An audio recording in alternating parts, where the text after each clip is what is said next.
Je ne sais pas si tu as déjà entendu cette expression. Il n'y a que la vérité qui blesse.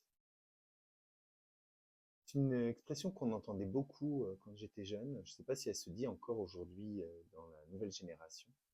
Mais j'aimerais transformer cette expression.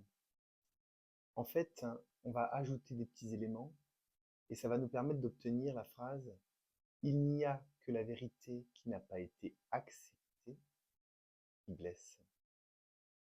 Pourquoi je dis ça?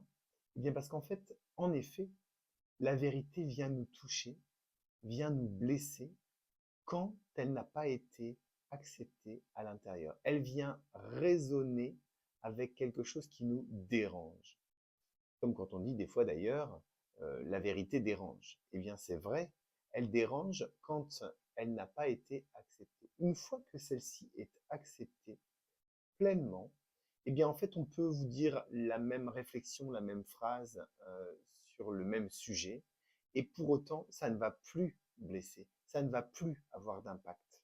Donc si une vérité est dite et que toi tu ne veux pas la prendre comme une vérité parce que ça te touche, parce que ça te met en colère d'entendre ça, eh bien c'est qu'à l'intérieur de toi, ce n'est pas apaisé, ce n'est pas accepté, et que ça vient du coup réveiller des émotions qui sont signes qu'il est nécessaire de faire un travail intérieur parce que en toi, ce n'est pas paisible.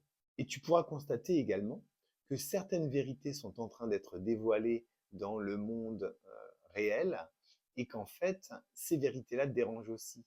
Et elles dérangent parce qu'en fait, on n'a pas envie de les entendre, on n'a pas envie de les voir. Donc, tu vois, on peut faire vraiment un parallèle entre ces deux notions, intérieurement, mais également extérieurement. Il s'agit toujours d'une réalité, sa réalité et la réalité. Et en fait, on voit la réalité extérieure comme on la pense, comme on la ressent intérieurement, avec son lot d'émotions, son lot de blessures. Et tu verras que si tu travailles certains éléments en toi, eh bien ta réalité extérieure changera également. Je te laisse avec cette réflexion.